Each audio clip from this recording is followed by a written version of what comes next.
السلام عليكم ورحمة الله تعالى وبركاته. أهلا بكم بقناتي فرح إنيفير.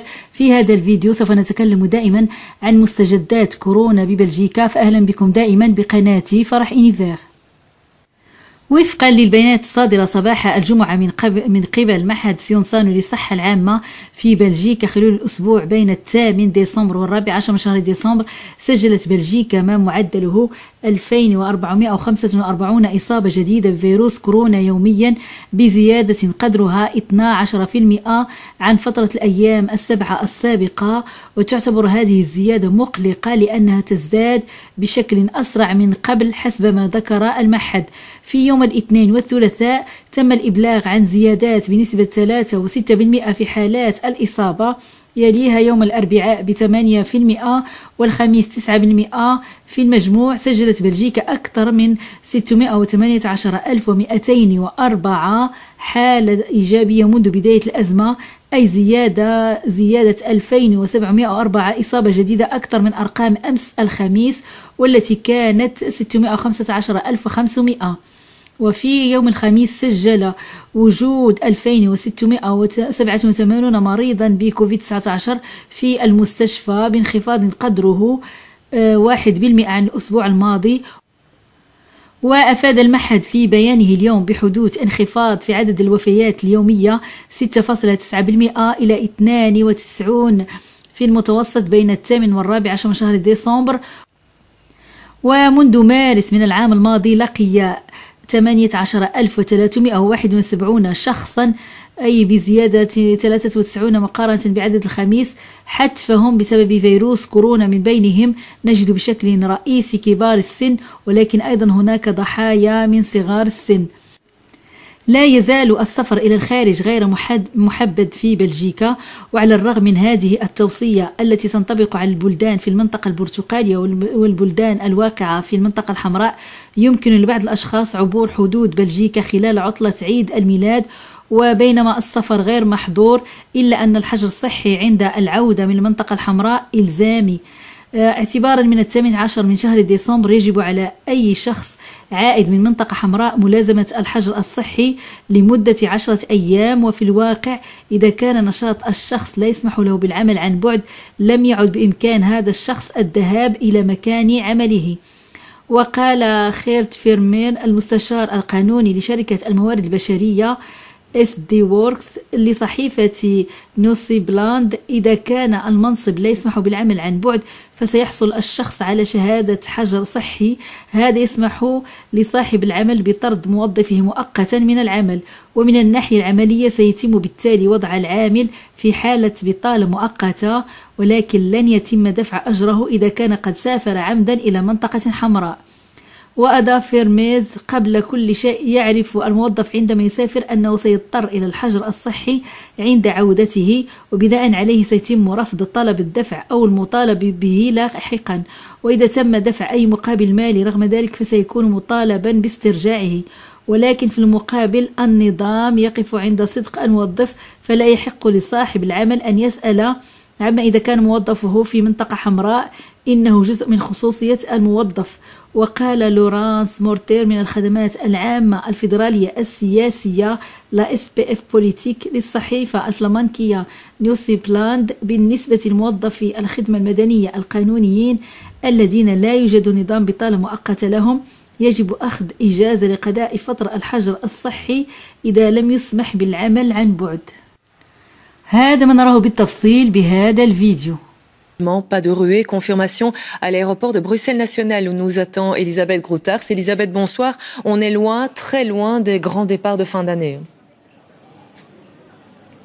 Oui, à l'image de ce soir, Nathalie, vous le voyez derrière moi, il y aura peu d'affluence dans les aéroports de Belgique durant ces vacances scolaires. À Bruxelles Airport, par exemple, eh bien, on s'attend à n'avoir que 65 départs quotidiens au lieu de 250 lors des fêtes de fin d'année, soit 12 000 passagers par jour au lieu des 75 000 habituels. Les destinations les plus prisées sont les îles Canaries, puisque ces îles sont en zone orange, à l'exception de Tenerife. Le reste de l'Espagne, le Portugal Portugal sont également des destinations phares, même si elles sont en zone rouge. Et puis certains Belges s'envoleront vers la Turquie, la Pologne, le Maroc, principalement pour y rejoindre leur famille, ou encore vers Montréal, New York et Kinshasa. Il faut rappeler, Elisabeth, que ceux qui reviendront de zone rouge seront attendus de pied ferme. Oui, la quarantaine sera davantage encadrée. Comment ? Eh bien, là est toute la question. C'est l'un des points majeurs qui sera discuté demain en comité de concertation. L'idée, c'est d'avoir davantage de partage des données des voyageurs entre les services de police. Les contrôles aux frontières terrestres devraient être renforcés. Et puis, lors d'un simple contrôle de routine, par exemple un alcotest, eh bien, les policiers pourraient très bien décider de contrôler, de voir si vous revenez d'une zone rouge et donc de regarder si vous avez complété ce fameux formulaire en ligne. Certains experts demandent également de mettre à disposition de ceux qui reviennent de zone rouge des chambres d'hôtel, ou en tout cas de mieux gérer la logistique des quarantaines. Donc si tout cela doit encore être discuté demain en comité de concertation, une chose est sûre, Nathalie, tous ceux qui partent en voyage pour ces fêtes de fin d'année doivent s'attendre à se faire contrôler à leur retour. وبالنسبة للتطعيم ضد فيروس كورونا هنا بأوروبا، فقد أكدت رئيسة المفوضية الأوروبية أن التطعيم سوف يبدأ يوم 27 و28 و29 في جميع الدول الأوروبية، وبلجيكا أيضا من بين هذه الدول التي سوف تبدأ في هذا الوقت بانتظار وصول اللقاح، خصوصا اللقاح الأول هو لقاح فايزر بيونتك، وبلجيكا تستعد لاستقبال هذا اللقاح، وهي تعمل تداريب خاصة لاستقبال هذا اللقاح في أحسن ما يرام وتوزيعه على دور المسنين وعلى المستشفيات كما هو مخطط في الاستراتيجية البلجيكية. وهذا ما أكد وزير الصحة البلجيكي يؤكد بأن بلجيكا مستعدة لاستقبال هذه اللقاحات عندما تأتي إلى بلجيكا، وسوف يبدأ التطعيم مباشرة كما عندما يكون موجود هذا اللقاح. وفي هذا الفيديو نرى الاستعدادات التي تتم في بلجيكا في انتظار استقبال اللقاح الأول الذي هو لقاح فايزر بيونتك. هذا ما نراه بالتفصيل بهذا الفيديو. Une vaccination plus tôt que prévu dès le 27 décembre dans tous les pays de l'Union européenne. C'est ce que promet la présidente de la Commission. La Belgique, en tout cas, se dit prête, mais elle dépend du distributeur du premier vaccin. Le ministre de la Santé est très clair sur ce point. We moeten klaar zijn en we zullen klaar zijn. We zijn afhankelijk van de leveranciers. U mag niet aan mij vragen dat ik hier vast en zeker zeg wat Pfizer zal doen, dat moet u aan Pfizer vragen. Maar wij zijn klaar. Oui, aujourd'hui justement, un test grandeur nature de distribution des vaccins Pfizer a été organisé dans tout le pays, du transport entre l'usine en Flandre vers un hôpital ou une maison de repos. La chaîne du froid a été mise à l'épreuve, une répétition particulièrement utile. La preuve avec Joanne Montet aux cliniques Saint-Luc à Bruxelles. Un trésor congelé arrivé hier soir de l'usine Pfizer. Un trésor factice. Il contient de vrais flacons mais pas encore de vrais vaccins.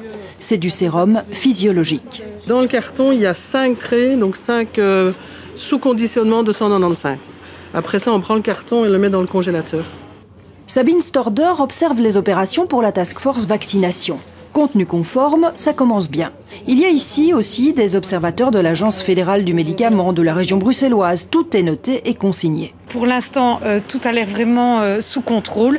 Donc on va maintenant procéder à un exercice de décongélation pour voir en temps réel et avec un matériel factice comment ça pourrait être réalisé sur le terrain.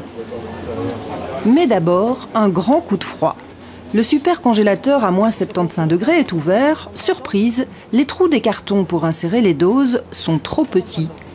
Ça sert aussi à ça, un test. C'est la boîte de transport qu'on doit tester pour les maisons de repos et de soins, pour le transport. Et quand on a voulu utiliser ce petit support ici, on s'est rendu compte que le flacon ne rentrait pas dans le support. Et donc, on va dire à la société de nous trouver un support adéquat. Allez, en route vers la salle de décongélation. Dans ce frigo, les doses vont lentement décongeler. Le vaccin va décongeler pendant 3 heures et ensuite il sera prêt à partir dans les maisons de repos et de soins en fonction du planning qu'on aura reçu. Mais ce n'est pas fini pour l'équipe du test. La camionnette de Medista emmène le précieux colis désormais à 8 degrés dans cette maison de repos de Stockel. Toujours le sens du détail.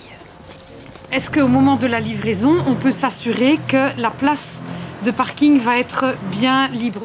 Oui, elle sera libre. La répétition était utile en tout point et bien intéressante. Après Noël, ce sera pour du vrai.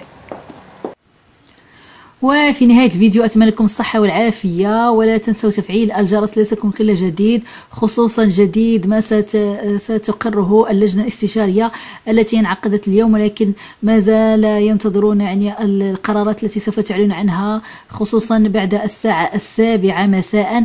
ولمزيد من المعلومات أرجو تفعيل الجرس ليصلكم الفيديو الخاص بالتدابير الجديدة التي سوف تعلن عنها اللجنة الاستشارية عندما تنتهي من اجتماعها. وإلى ذلك الحين أتمنى لكم الصحة والعافية، ولا تبخلوا علي بإعجاباتكم، وأهلا بكم دائما بقناتي فرح إونيفير.